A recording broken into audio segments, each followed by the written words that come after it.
Moms are hardcore.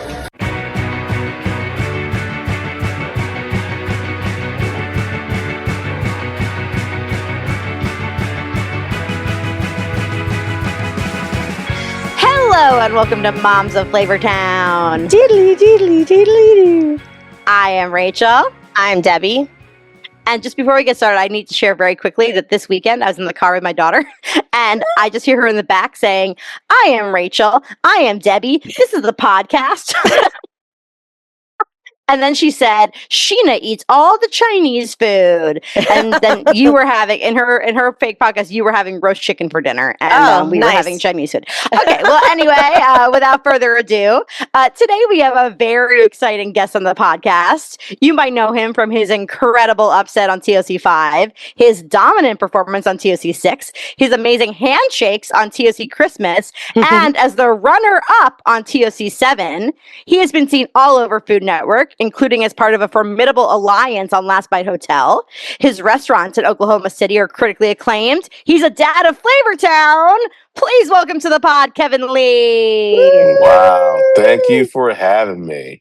Thank you for being super excited to be here. I know a lot of my friends have been on your podcast, so I am excited to be here today. Oh, that makes us so happy. We're excited to have you. We've been, fans of yours since Thank you. ago. Yeah, so you've been on our list for a while, and we were supposed to interview you before TOC VII. Yeah, but you got snowed in Connecticut with Shota. Yeah. Tell us about that. We were doing an event in Mohegan Sun in Connecticut, and when they had a big snowstorm in, I think it was January, February, and we got stuck for like extra 5 days, so we actually took the time to start our own podcast that hasn't been released yet, but it's going to be a show called Kimchi and Dashi. Started during the snowstorm in Connecticut. So, I'm excited to eventually show you guys what we've been working on. I love that. I can't wait. I mean, what a dream team. It's so funny, doing this podcast and we feel like we get to know everybody. And then seeing you and Shota on Instagram snowed in, it felt like watching it was a fan fiction or something, Yeah. No, we really have a good time together, and we took the time to to do something fun together. So we're very excited about it. That's awesome. Do you know when that's going to come out? I think we're going to release it around the holiday season coming up. So I think we have some fun things coming up. So I hope you stay tuned. All right, awesome. I mean, I am so glad that we didn't interview you before TOC VII now, because now we can ask you. we know more and we can talk about more stuff. But let's start where we always. Let's start where we always start. And what are some of your earliest food memories as a kid? Sorry, my neighbor's dog's barking over there. Oh, we can't even hear it. Don't worry. Calms that. All right, perfect. Even good. To me, food has, always been a big part of my life. I love food. My family, my dad was a good cook. My mom was a good cook. My grandparents were phenomenal cooks. So I feel like I always had good food in my life. So That's awesome. I always appreciated good food.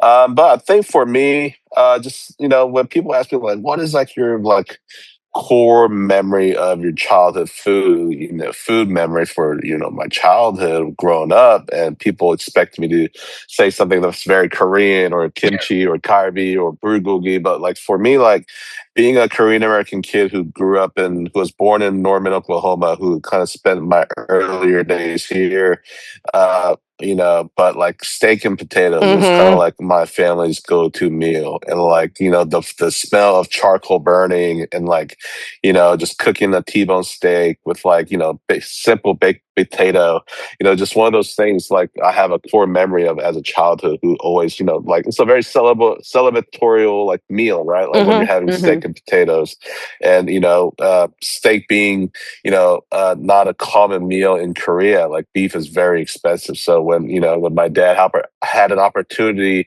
to consume a lot of good quality beef for not very expensive, he took full advantage, and we had a lot of steak and potatoes meals.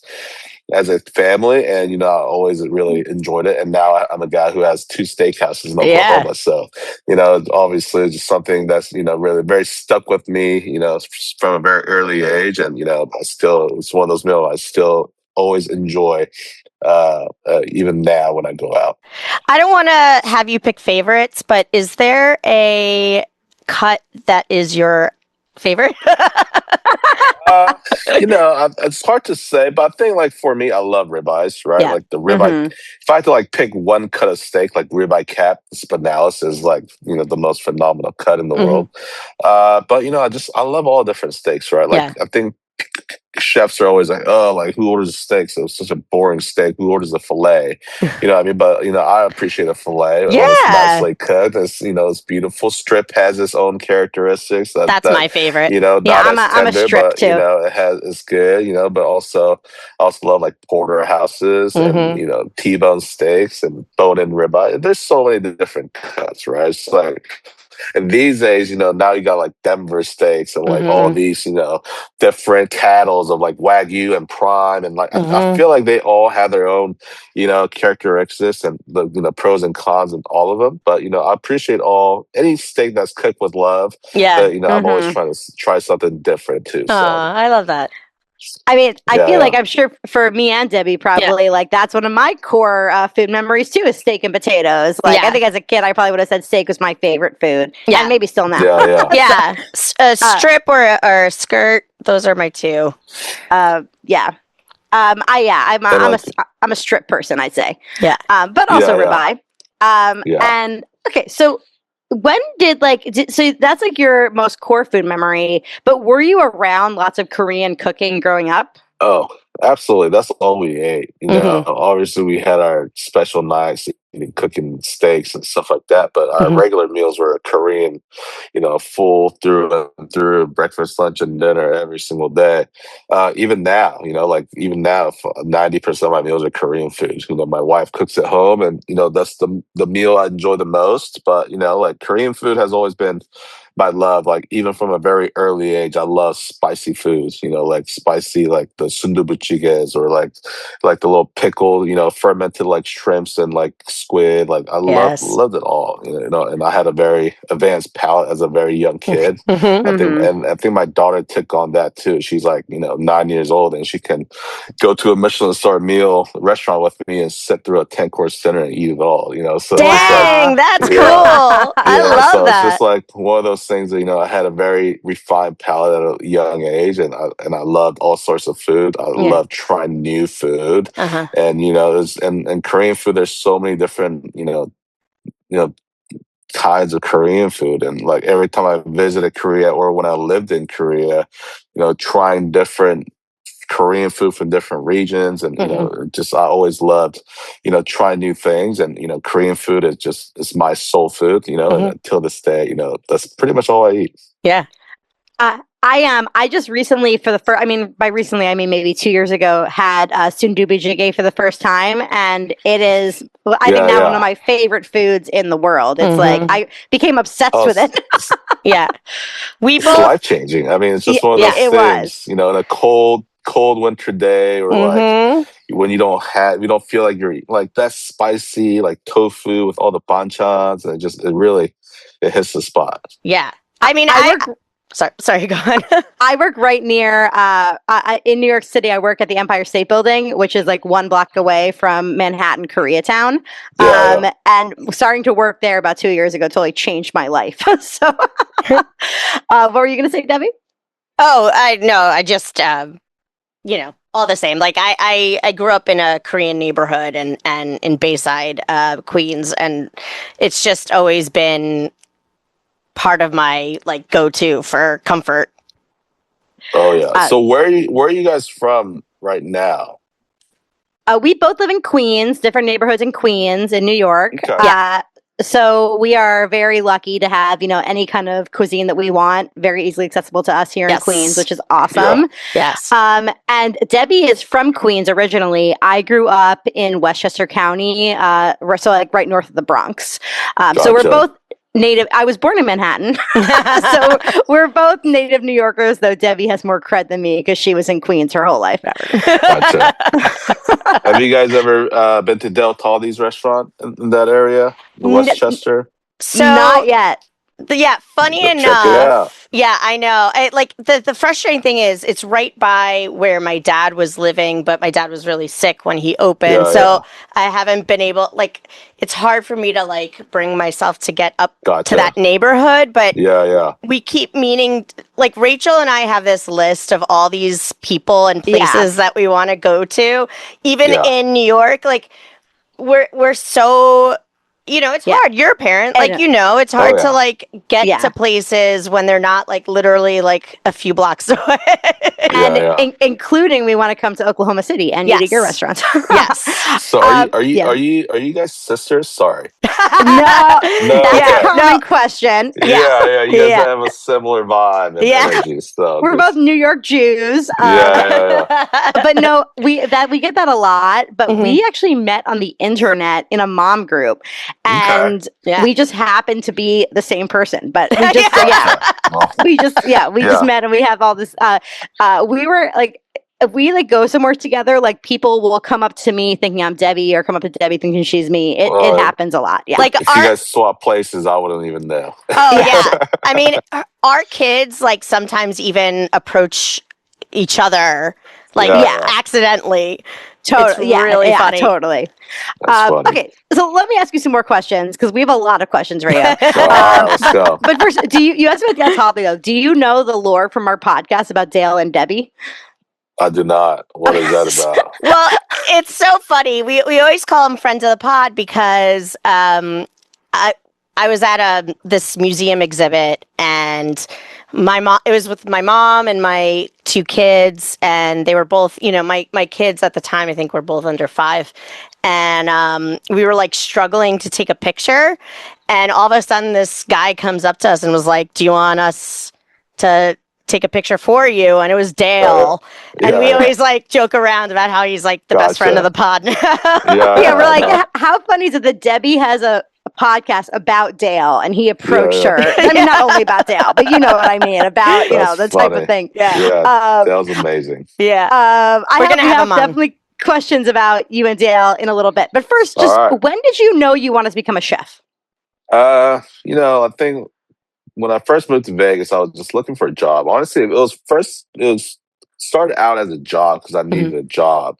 But, I've never, back then, being a chef was never really like, that wasn't a career that you ever even thought about. So I feel like I kind of fell in at the right place at the right time, when, cooking still wasn't like something that people my age did a lot of. There were kids in culinary school and stuff, but like when you looked at your friends in high school and college, there weren't guys my age who was like, I want to be a chef. It just wasn't really a thing you said. And like they didn't really think that was really an option, and it was more of like, that could be a fun job for me to, make some extra money. But I really just ended up loving everything about cooking. I grew up playing competitive sports and being in the kitchen with your cooks and your chef, and like just being yelled at and like having hard services and getting through it together as a team. Like I obviously loved eating food, and that's what I always enjoyed. But like once I started cooking in the kitchen, I really fell in love with that part of, but working in a restaurant, like the teamwork, the family, the brotherhood, and like this just the camaraderie that you built with your team. It was just it's one of those things I really enjoyed and fell in love with. Let me ask you. How old were you at that? Okay. First, how old were you at that time? And then Debbie asked the question. 18 is when I started cooking professionally, right out of high school. When I first moved to Vegas, I was looking for a job and just, naturally, let's go to this Japanese restaurant. I love sushi. I can maybe get an employee discount, and like I wasn't even going there looking to be a chef. I just wanted to be a busboy, but I was lucky enough. I walked into a restaurant that was owned by a chef who used to be a executive chef in Beverly Hills, Nobu. And like, he was very young at the time. He was, I think like 30 at Wow. most, and he was a young owner chef who just started his first restaurant. It was just, the passion and the love of like this, the passion and the love that I saw in him when he was cooking, that charisma that, that he had is like, oh man, that was the first time in my life I was like, I want to be like that guy, because he just seemed so cool, like the way he was cutting the fish, the way he was talking to people, like the charisma that he had was like, that's what I really wanted more than anything else. It's just like that he looks so like, as a kid looking at a rock star man and like, I want to be like them, So it was like, for me, it was like having somebody to look up to who, I was like, oh man, I want to be just like that guy. And kind of like started cooking. I just never looked back. Now I'm turning 40 this year, and I've basically been doing what I do for 22 years now. So that's amazing. It's been a long journey, but I've always just enjoyed everything about the restaurant, the food, the hospitality, the service, the ambiance, like everything about it, to me is just, I love being in that environment. Yeah. I mean, you mentioned sports, competitive sports, and I noticed, especially like with Last Bite Hotel and TOC Christmas, like you are such a great team player. Like that's such a great move. I mean, not even to be, competitive or whatever. It's just a great move just in general, obviously. Did you do any competitive sports like in high school or? Yeah, I grew up playing golf. That was kind of like my sport growing up. But I also played football and soccer and basketball, kind of everything, right? Yeah. So, just kind of, I was always playing sports growing up, whether it was recreational, whether it was, at school, whether it was club team, or if it's men's league, I just always played sports growing up. So, and I just, same things, just really, when I went in the kitchen, it reminded me of like team sports, like that. That oh man, I look forward to the next weekend's service, so I can get my ass kicked again, and just something about it, I just really loved, and I think restaurant people are very simple. We work hard together, and we achieve things together, and when we achieve things together, I think it creates that bond that it's not anything else in the world. I mean, there's people I've worked in the kitchen with when I was like, in college and stuff that I am still like, I feel like we haven't seen each other in 20 years and we still feel that bond toward each other, Oh, for sure. Yeah. How did you, when did you go like from Vegas back to Oklahoma? How did that move happen? I was in my, mid 20s at this time. My nickname at the time was Mr. Vegas. And it was time for me to move on and retire from Vegas. And, I had a good career. I had a great job. At the time, I was, already an executive chef running a Japanese restaurant in Mandalay Bay. Wow. And, like the lifestyle of Vegas just really, got to me. I lived like, I was a kid, Yeah. So I was like, it was time for me to change an environment. I had a cousin that lived in Oklahoma City. He still does, and was doing pretty well, and offered me to move out here to live with him and just kind of like, start on a new path. And, it was right. I think I moved to Oklahoma City at the right time. And now it's grown so much. I've been here about 17 years now, which is crazy to think about, or 16 years. But, a lot has changed in the culinary world, and, the food scene is growing, the city's growing. So I really feel like, I'm part of the city as the city's grown. It's really exciting to see all the things that are going on. And I feel like Oklahoma's gotten a lot more love in general, like with all the TV shows being filmed there and everything like that. Like I would love to. I mean, we talk about going all the time, Rachel and I. So yeah. One day we'll have to take a trip out here. For a dinner at my restaurant, Birdies and Maht. Hell yeah. Have a good time. I mean, my husband who's the editor of our podcast. So hi, Spencer. Whenever we watch you on TV, he's like, I would love to eat at his restaurant. Well, you guys are all welcome to Oklahoma City. And then we'll have to Anytime. see a friend of the pod, Stephanie Embry, who we know you met up with. Of course. Was she on the podcast? Oh, that's right. She was on the podcast. And on the podcast, amazing. we said that we wanted you two to meet, and you two hadn't met yet. Yeah. And then we saw on Instagram, and we were like, yeah, we did meet. Yeah, she's amazing. She really is. She has a really cool bakery here in Oklahoma City, and her story is amazing, and everything she's doing, and and praying for her and her family with their cancer and all that stuff. But I think she's in good spirits and good. Working hard, and so hopefully that we'll see her and her family doing well. I hope so. Yeah, absolutely. And like everybody, please go support Stephanie Embry, who's fighting breast cancer. And I do know that like she has a lot of support because she has like a big, a big circle. So what made you think about cooking on TV? Like, did you watch cooking shows as a kid? What was interesting about that to you? Like that's the crazy part. Like I never even tried to be on TV, like for me, it was just like, it kind of happened, I think Guy's Grocery Game was the first time I got to cook on TV. It was just one of those things, like one of my partners at the time, got a call from Guy's Grocery Games and he was like, hey, you should go do this. I'm like, I'm not going to go run around a grocery store. Like, that seemed so silly at the time. But, he was like, like any PR is good PR. And I was like, well, I guess. And because I'm very shy.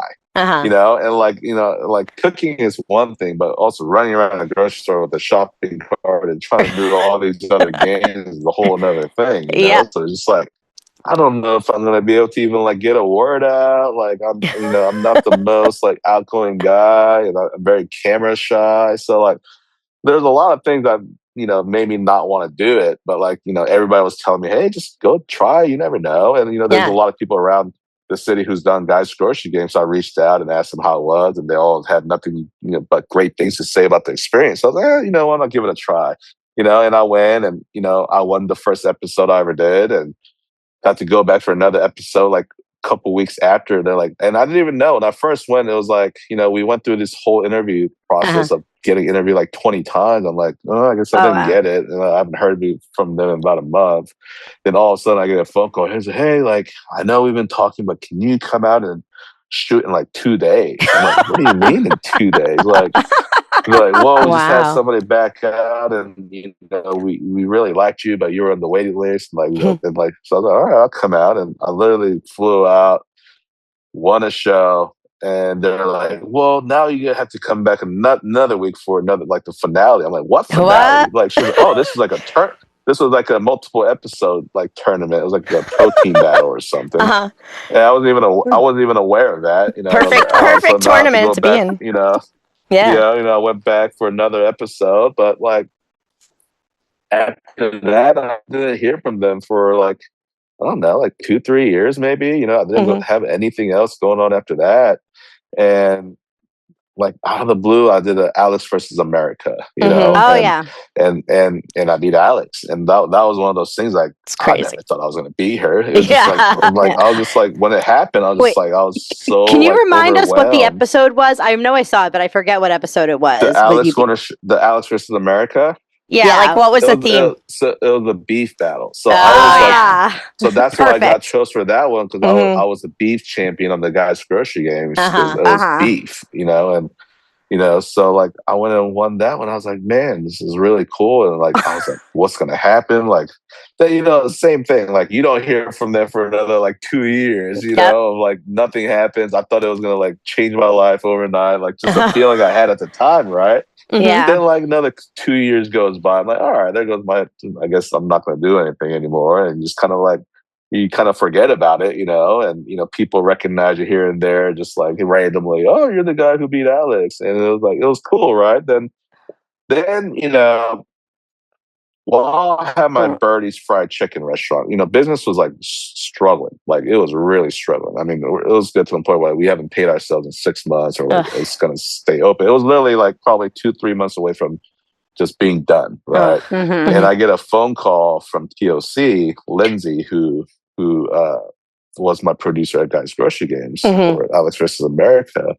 And she's like, can you come in for like actually, let's rewind back. TOC 3, TOC 4.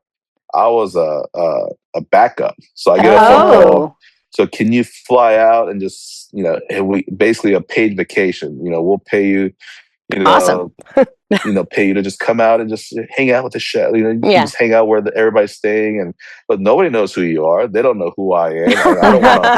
I don't want to walk up to these chefs and be like, "Hey, I'm your backup," just in case. Try to explain to them who I am. Right. So I'm just like, kind of like observing from afar, like wishing I could be in the show. Like I wish I could be one of them. It was just one of those things. And I went back for another year of like waitlist, and when I went back as a backup, I really needed that money at the time. So I was like, I was happy to do it. All right, hey, like, go do it again and just be a backup. And, and I remember sitting at my kitchen table, like right before TOC 5, and my wife said, "You think you're going to go back for another, backup gig again?" And it's like, we really need that money, Wait, so you're just getting the appearance fee or whatever? They're paying you that as like a paycheck, even if you don't go on the show? Yeah, is that yeah. what? Oh, okay. Yeah, that's exactly. Great. Yeah. Wow. That's really nice. For like a week. You have to. Yeah. So it's like, my wife's like, "Man, I hope we can get that check again," So I was like, "Man, I hope so too." But I knew they already casted everybody because one of my friends did it or whatever. So I was like, "Man, I don't think I'm going though." And literally, like, I think a couple of days after that conversation, we get a phone call like, "Hey, can you come tomorrow and compete in the qualifier?" Like literally tomorrow. I'm like, "What?" And she's like, "Yeah, somebody just dropped out," and she's like, "I've been wanting to give you an opportunity. Like this is your chance." And literally, like in a day, I flew out there, and I beat like. I'm in the qualifier. I'm about to like vomit. And, like all these people are like James Beard Awards and like there's all these people who have all these accolades and people who's been on Top Chef and like I remember my qualifier girl was Erin May, Bruce Coleman. It was Maria. Yeah, it was Maria Mazan and Bruce Coleman. You beat, and it's just like, man, I have to beat these two people just to get in, and like it was like, there's no chance, I was just like, oh, the might as well enjoy the moment, and we'll be done, Then I, somehow in the qualifier, then now I gotta go up against Brooke. That's the end of the road for me, and just kept going, right, and just one of those like life-changing experiences for me of like getting to like be in that kind of a platform and make these like Cinderella story run and I'm the guy because I've always like wished I was that person, right? I've watched like Tobias do it. I saw like Britt do it. These like people who don't have the accolade that some of these chefs have, but got to prove themselves on this big stage, right? Right. And I was like, man, I wish I had an opportunity like that. And I've always like, man, wished that it was me. And it was just one of those like pipeline dreams of like, man, I wish I could do it, but it's just one of those, I didn't even think it could ever happen, And for it to happen on such a big stage at the right time, when Korean food is so popular and like people have so much interest in Korean culture and food, and now I'm this Korean American chef who have being in this Food Network and able to spread my culture, it's just been an experience that, it's just, I still pinch myself. So like, how did I get to this point in my career? Yeah. This story is so crazy. It happened very fast, Yeah. Yeah, it happened so fast, Like it was like just 3 years ago, I was sitting in my fried chicken restaurant, like thinking like I might have to close this place down. To like now, I have two of the most popular, steakhouses in Oklahoma, and just I was able to like literally turn my life around to like 180 and be able to support for my family now without all the pressure that I had before. So just That's it's so a very nice. humble. It was a very humbling experience, and I'll never forget like what it felt like when I was on the other side. So. Well, I was gonna say it's so crazy hearing this whole story because like now you're such like a Food Network household name. You know what I mean? Yeah. And it's just like like all these things that happened for like us to know you as viewers, like we know you now, and it's just it's so wild. Yeah, because I was literally a viewer like 3 years ago. I tell, like Joe Sasso was here, for my watch party doing an event together, and I was just like telling everybody on stage, like I remember when Joe like handed me a donut in the lobby when I was a backup, and I would call my wife, I was like, "Oh shit, Joe Sasson just gave me a donut," just like one of those things. I was a fan just like everybody else before, and now being able to call them friends and brothers and sisters, and be able to like, like people asking like, what's the best part about being on Food Network? And I tell them it's just the people you get to meet and learn from. Just like now I have access to some of the people who's done everything and anything in this industry already, and they've already been there, done that. So like the mentors that I get to, have in my career now, it's just like, it's unbelievable, That's and these awesome. chefs, everybody, they are so like, they all want to like, if kind of share their knowledge, right? Like when you reach out and ask for help when I'm opening new restaurants, like I went to Michael Mina's restaurant in Vegas, before my new steakhouse, and just through Adam Sobel, I can call Michael Mina and be like, "Hey, can I just come hang out with you for a week just to see what the best chef is doing in the world?" And just like having that kind of relationship has really changed my life. Yeah, I mean, does it feel like chef sleepaway camp when you're all together and everything? I love that. For sure. It's like going to TOC is like summer camp for us. Yeah. It's like, I take my golf clubs, we have our, we all go in, with this, the feeling when you go to summer camp every summer. It's just like that. Everybody's excited to be there to hang out with, your best friends that, and you don't realize some of these chefs used to cook together 20, 30 years ago in kitchens. They were line cooks together. And, they used to, like Dale Talde and Stephanie Izard were line cooks together in Chicago before, being celebrity chefs or being famous. You know what I mean? So like, a lot of these people go way back in their career, like when they're 19, 20, 21 years old, when they're in the trenches together. So it's really cool to like everybody see get back together in one room and share stories. And, it's always really fun. I mean, so between TOC and TOC 5 and TOC 6, Last Bite Hotel aired. Yeah. What was filming that like? Filming Last Bite Hotel is very different, right? We went from TOC where it was like, the crew, like the best of the best, they treat you really well, they put it in the nice hotels, and, they pretty much take care of you, the way. Oh, that's nice. But very well. Then, we had Last Bite Hotel. It was like where it was like super limited budget. We're in this house that's about to fall over. And here's Titus, who's a comedian. Who, we're like, he's a fireball, and just like, you don't know what he's going to do next. And, but the crew we had was awesome. I think the crew we had really made the time fun. Obviously Nene and Brittany and Tobias and, Byron, Gomez and Artie and Graham and who else was it? And there's, we have some really good cast members that, we're all very diverse in different ways. Yeah. So it was really fun cooking. It was basically like Top Chef being in a Halloween theme. It was the same format, right? Like some were more individual, some were more team. Like you never knew what was going to happen. So in a lot of ways, it was kind of like I got a taste of what Top Chef is like, the format and like the strategic team and teamwork and all that stuff. But we really had a good time. Like, Nene, like we just met in TOC 5, never met before that. And, Brittany, that was the first time ever meeting her. And Tobias, obviously, meeting him from, TOC.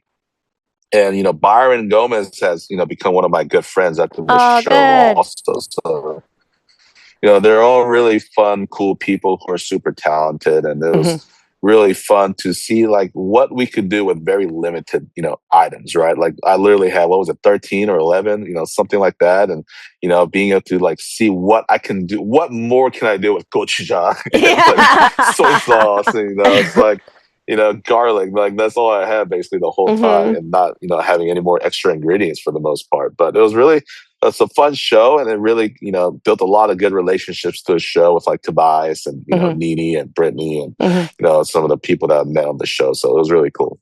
I hope they do more because I thought it was so fun. We love that show. I heard they were supposed to like do a second season and they were casting for it, but I don't think they ever got, they probably couldn't get Titus to agree to it or something. So I think that was a big one. So yeah. That's too You know, bad. I always say I think Nene should be the host of that show. I think She would be great. amazing. For Yeah. sure. For We sure. are, So, we are huge could pitch Nene it. fans on this show. We love Nene. Yeah. Oh She's she's great. Yeah. She's definitely a boss. So I think she could be a amazing host on a show like that. Yeah, That'd be really totally. And she would have Yeah. great costumes and outfits and Yes. stuff for it Oh, too. Yeah. and her nails and Yeah. her Yeah. glasses. And Totally. her, you know. Okay, well, you heard it here first, Food Network. Mimi hosts Last Bite Hotel Season 2. That would solve a lot of their problems, probably, with not being able to get Titus back. So that sounds great. Perfect. Gotta get my commission, Nene. There you go. You're the manager. So how did you feel going into TOC 6 after having your Cinderella story on TOC 5? You know, TOC 6, I felt a lot of pressure, honestly, because it's like, I can't be I got lucky. And, you know, it's like, so me, it was very important for me to prove myself that it wasn't luck, you know? So that was a lot of pressure there. I felt like I had to win at least one round, you know, to just like show people that it wasn't a fluke.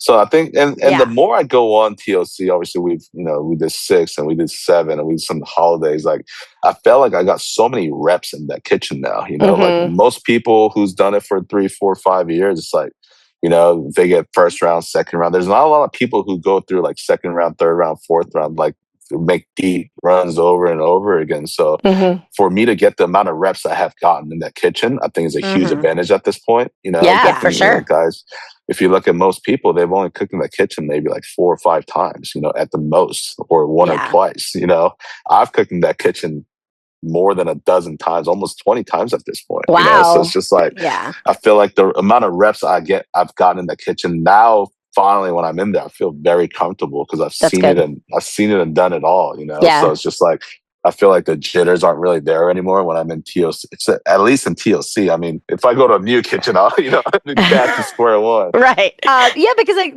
now you are one of this like core group of people that we like associate with TOC. I'd say it's, you know, it's like you, Britt, Tobias, Jet. There's like this like crew that like you like look forward to seeing each year on TOC, you know? Yeah. And I feel like it's like that's like your show, you know? And when like Debbie and I are like talking about our recaps and stuff, it's like you're one of the people we root for because it's like we've gotten to see your story and it's like it's so exciting to like see the people that you've like been following keep progressing. So we love it. Yeah. Thank you. Oh, thank you. You know, it's just one of those things. I feel like I grew up in TOC. You know, people have seen me, you know, in the very bottom to, you know, where I'm at now. So I think people, you know, kind of know my story, and, you know, hopefully I can keep competing until the day I want to be. So, you know, the story can keep going. Are there any shows that you haven't done that you want to do, competition wise? You know, I was very close. I almost hit Top Chef. I was actually supposed to. It came down to like, do I want to do that or do I want to do TOC? And it kind of came. A lot of people. I consulted with a lot of people, and, you know, we decided to go with TOC. It's like, well, people go on Top Chef, so eventually they can go on TOC. Right, you know? right. Backwards, you know. Yeah, exactly. And, you get to like skip that. Yeah, so it's kind of one of those things that I was very intrigued by, you know, maybe doing Top Chef last season, and I really, you know, considered doing it, but just, you know, almost 8 to 10 weeks is a lot to be away for, you know, with my family and the restaurants that I have, you know, so just ultimately that it came down to that. But, you know, like, you know, at this point, I feel like I've done most of the competitions. You know, Chopped is one of those things I haven't done. But, you know, I feel like you're far beyond Chopped. Yeah, you'd have to do like an all-star Chopped or something. You know, I would love to do an episode of Chopped. Yeah. You know, I got to know like Chef Mark Murphy really well, like Marcus Samuelson, some of the core judges of the show. And, you know, I think they're really fun people, and you know, that could be a really fun show. But outside of that, I think I've done most of it all. You know, I would love to judge a show. I haven't judged a show. Oh, you've never judged a show? No, not even an episode of Triple G? Wow. Hey, Justin Warner. Triple G, so Justin Warner, get Kevin Lee on as a judge on Triple G. I feel like that's the obvious one to be first. Yeah. Yeah, for sure. Okay, so for TOC Christmas, we loved it, by the way. Yeah. But how did you get teamed up with Dale? Was that your decision? Did you get matched by producers? How did that happen?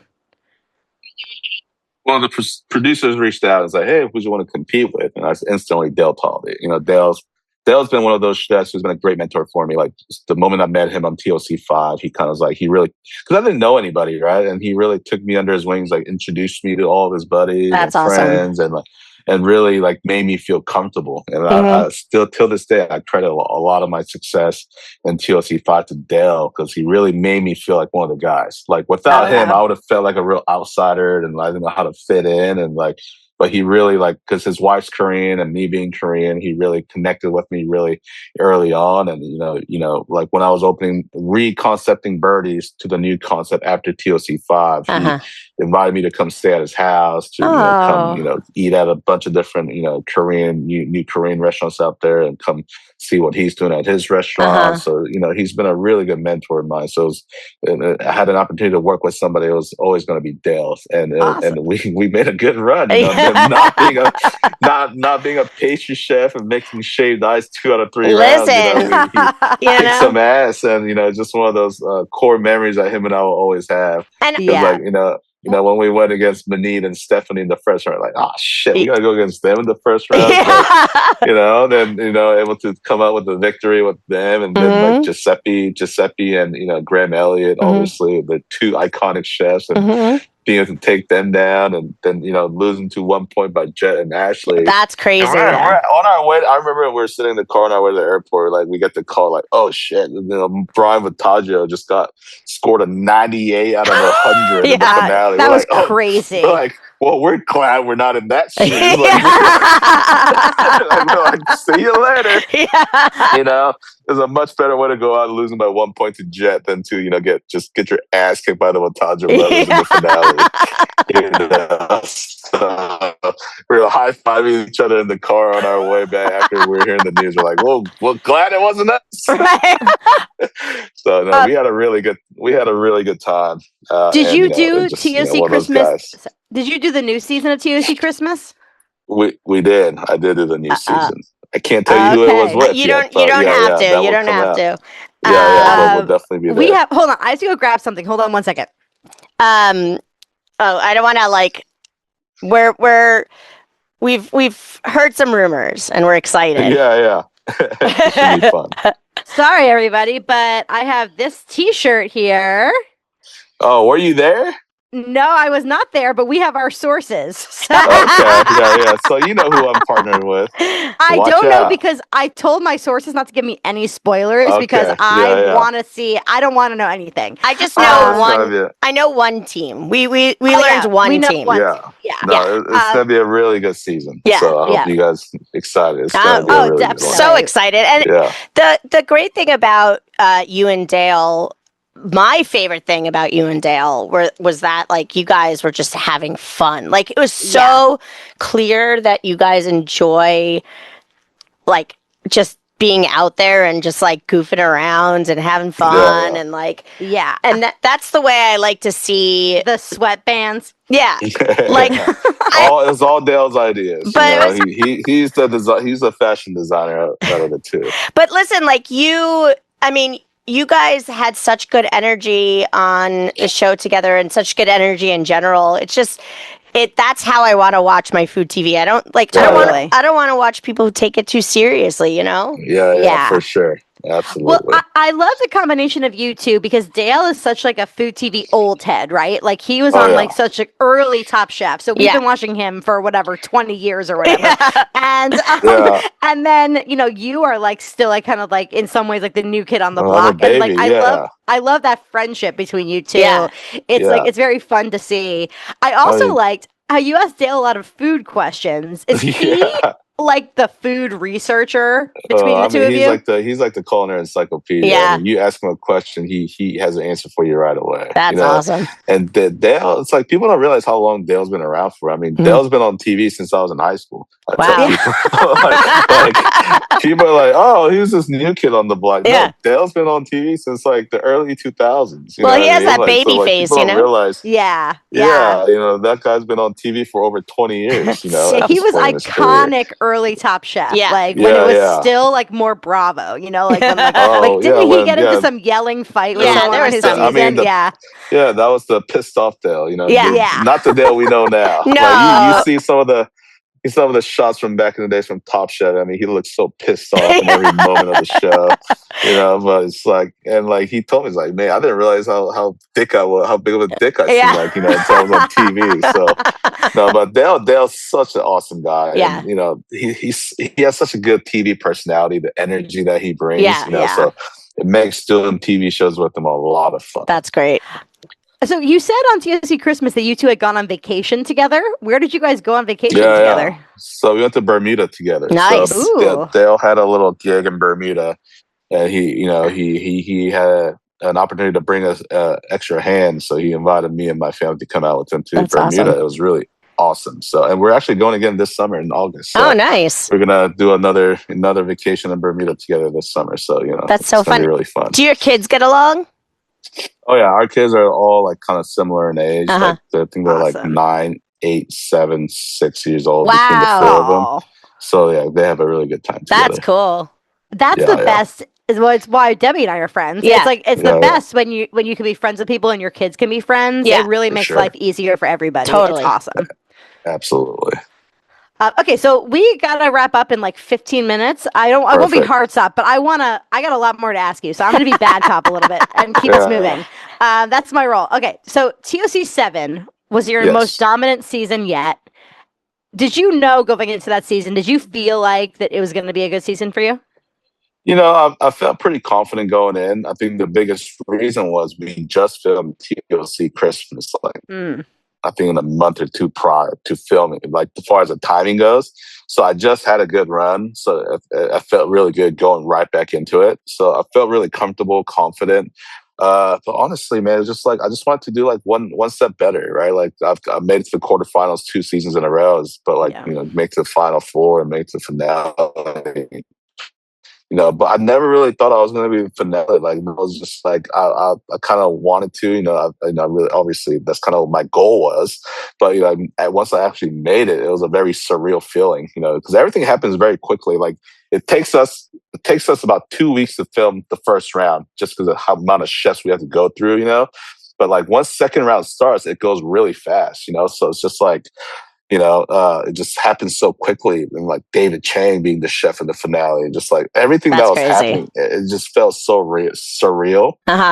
Obviously, beating Jet, you know, was like, you know, obviously Jet's been doing this for a long time, and just somebody who I've, you know, looked up to, and you know, who I consider, you know, one of the best human chefs, you know, one of the best chefs and one of the best human beings I've ever known in my life. But like, for real, you know, being able to beat Jet, you know, was one of those things. Just, you know, I'll never forget. But like, and go against Brian Bottaggio and losing by 1 point, you know, it's just, you know, mind blowing, right? But just like, you know, even though I wish I would have won, you know, I got so many phone calls from, you know, people like as soon as, you know, they heard what happened, and like they're like, everybody says, you know, when you obviously it would have been great if you won, but if you win, your story ends, you know. Right, so it's almost nice to like to go back and just keep my story going. Keep on keeping on, and like, you know, a lot of chefs, you know, so, you know, just, you know, I feel blessed, and, you know, hopefully I can go back again and go on another good run. Oh, I'm sure.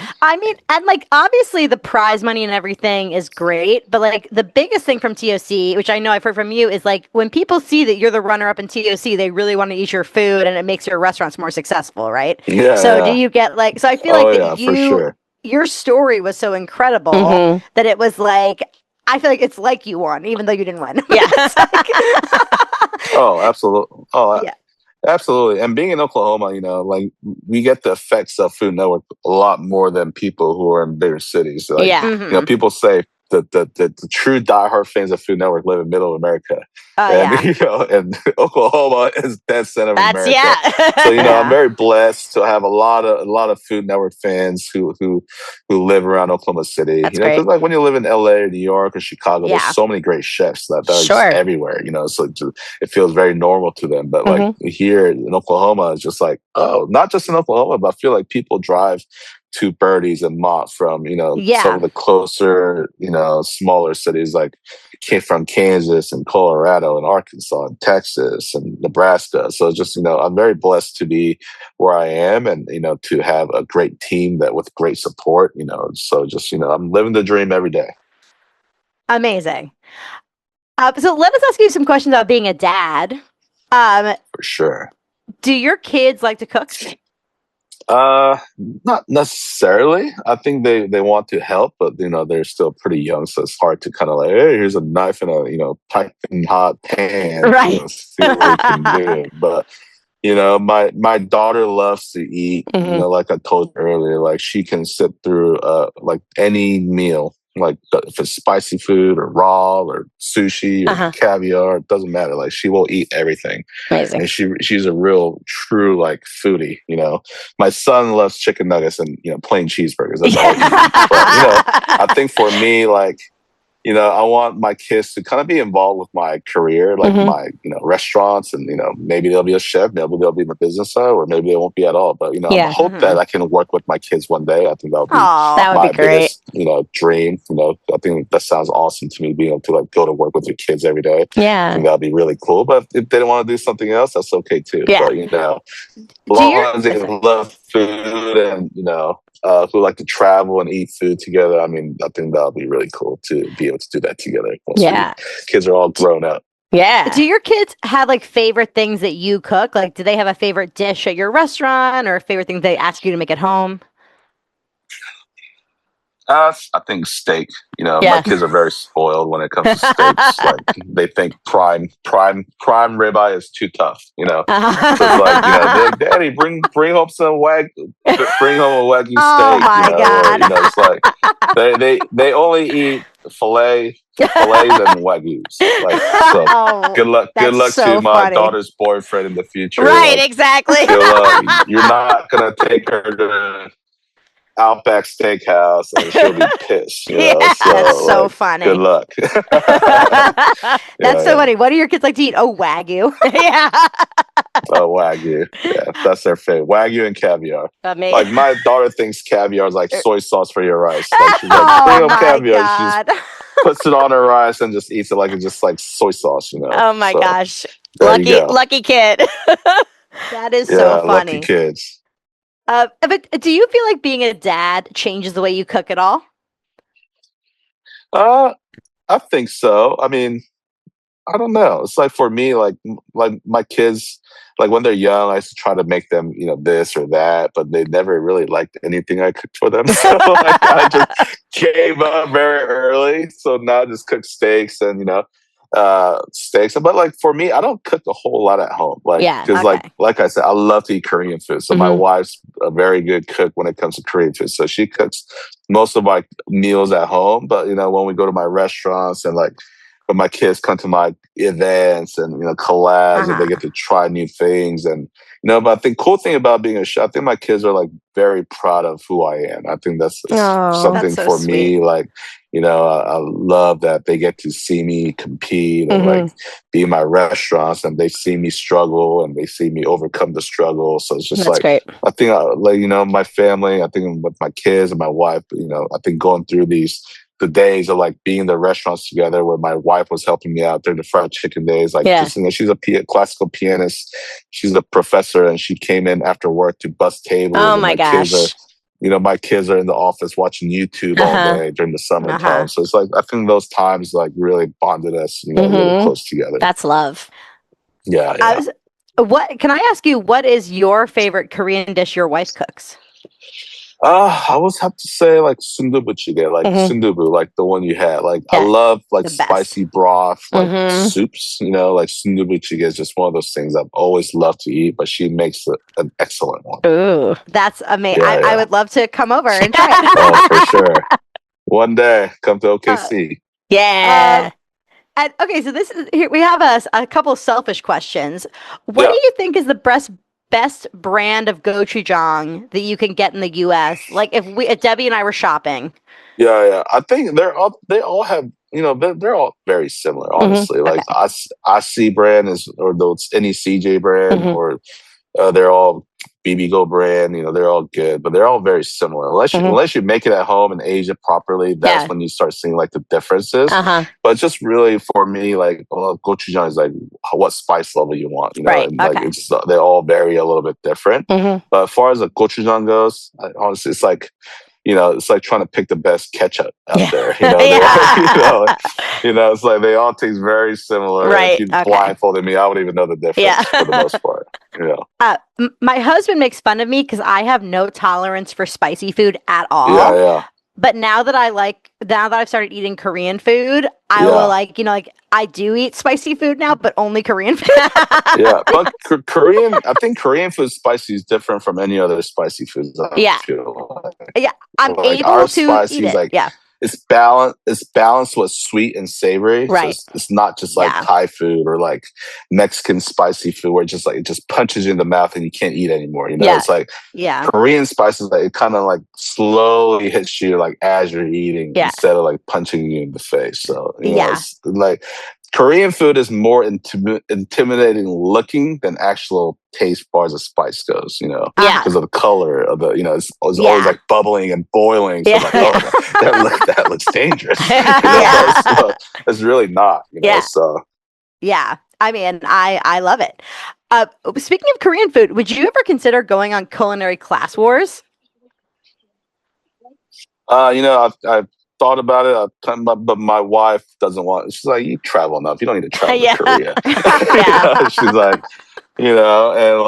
I would love to maybe one day, but if the opportunity comes around, but I don't know. I stay busy enough, being here, and I don't know. I think traveling, to Korea back and forth doesn't seem, too fun. With my family and everything. So. Like Edward Lee, after he was on that show, he I feel like lives like half time in Korea now because they love him so much that he's like always there now. He's like the president of Korea at this point. I mean, he has really, got a second kick in his career in Korea, and people love him over there, which is amazing. Yeah, amazing. It's really cool. He's someone else we really want to have on the podcast, but I cannot get in touch with him. So if you, he's a busy man. Yeah. Yes. And this is a question for my dad, my boomer dad. Of course, boomer sooner. Yeah. Do you have a favorite K-drama? K-drama. Oh, there's so many good ones.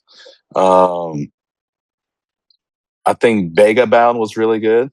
Okay. If you go on Netflix, it was like, I love war movies. I love shootings and people getting killed and drug dealing. And I love movies like that. But I think it was called Vagabound. If you go on Netflix, it's an awesome one. Cool. Okay. My dad is addicted to K-dramas, and I know a lot of boomers are into K-dramas now. It's like a thing. They're all good. Yeah.